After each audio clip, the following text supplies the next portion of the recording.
Rompin' Ronnie has a question he wants to ask you. Hey, Robbie, you handsome devil. These people want to know here, those suits that I had made for y'all, what did you all carry in them back there when you was a young, peace-loving kid? And what did you all do with them when you left me? I heard awful stories, Robbie. I hope they're not true. We had Lou Miles, the tailor, who's still going here in Toronto. They forced you to wear suits, right, Ronnie? Well, we did. I mean, that was part of just what you had to wear in the places we played. But we had special little pockets made in these suits.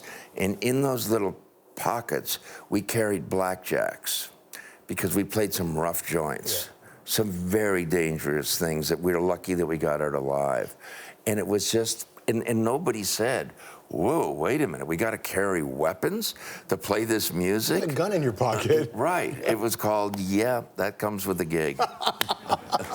But listen, man, if you want to handle a big crowd of 15 or 16,000 people, or you want to play Woodstock, you got to know how to play with a gun in your pocket, don't you? Well, that became, talk about extremes, because I visited with Ron a couple of nights ago when I came in, and we were talking about when we played Jack Ruby's club in Fort Worth, Texas. And Jack Ruby. The Jack Ruby in this place. And this place was, you could smell danger in the air in this thing. And this club had been caught on fire, and so many stories went down in this place, and it had half burnt down. And rather than tearing it down, he just took off the rest of the roof and called it the Skyline Lounge. Right? That's so badass. We had to stay there overnight in this club to guard our equipment, because they said we can't guarantee that somebody won't break into this place.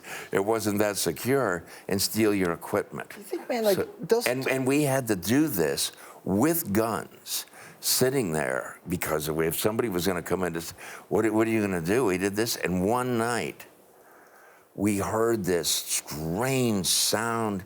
Two of us, Rick Danko and me, were sitting there, we were playing cards, and we heard this weird scratching and this sound, and Rick picked up the gun and said, I don't know what that is, but I'm going to shoot somebody if they come in here.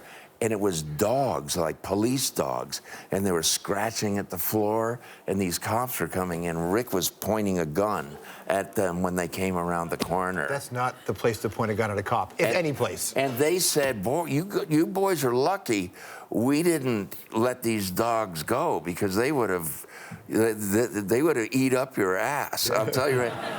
And Rick said, no, they wouldn't.